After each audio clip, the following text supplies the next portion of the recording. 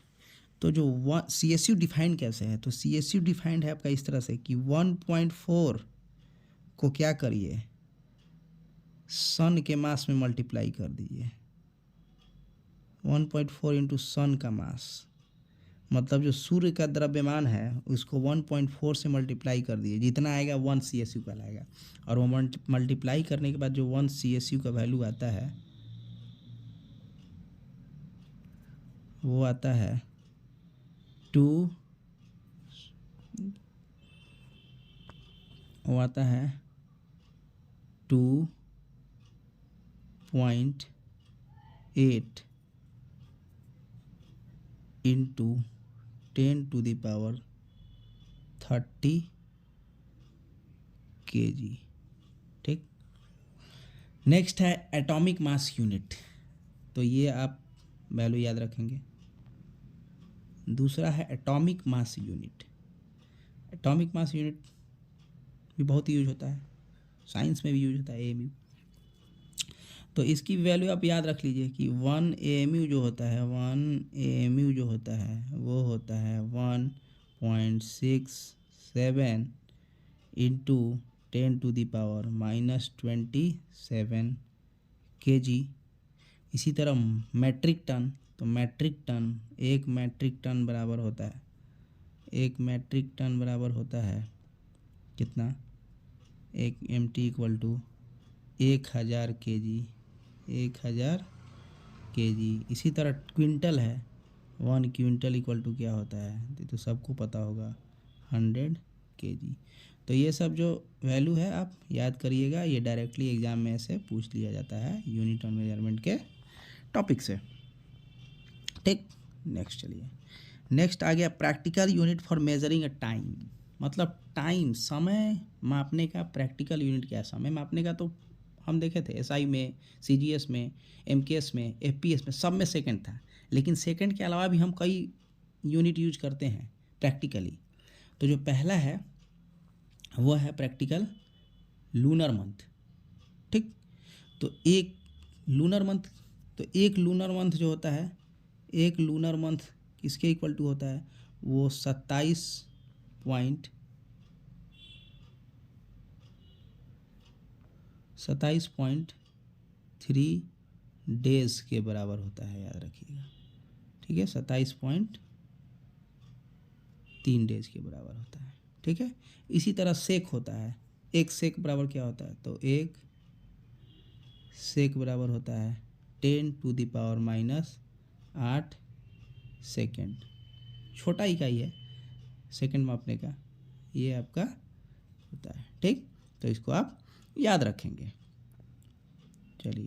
चलिए तो अब यूनिट एंड मेजरमेंट पे ये हो गया समाप्त, इंड। ये टॉपिक हो गया इंड, ठीक। इसके बाद आपका एक टॉपिक बचता है क्या, डायमेंशन।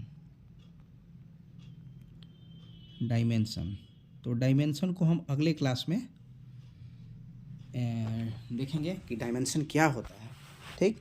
तो यूनिट एंड मेजरमेंट में आपका इससे ज़्यादा कुछ नहीं होएगा, अब आएगा। अब इससे अलावा बचता है आपका ऑब्जेक्टिव और इस पे सवाल। तो नेक्स्ट क्लास में देखेंगे डायमेंशन पढ़ने के बाद हम यूनिट एंड मेजरमेंट और डायमेंशन से फिर ऑब्जेक्टिव सवाल क्या क्या आता है, वो सारी चीज़ों को देखेंगे। बाकी आई होप ये वीडियो आपको अच्छा लगा होगा, तो इसको लाइक कीजिए, सब्सक्राइब कीजिए और भी लोगों को शेयर कीजिए। धन्यवाद, मिलते हैं नेक्स्ट वीडियो में।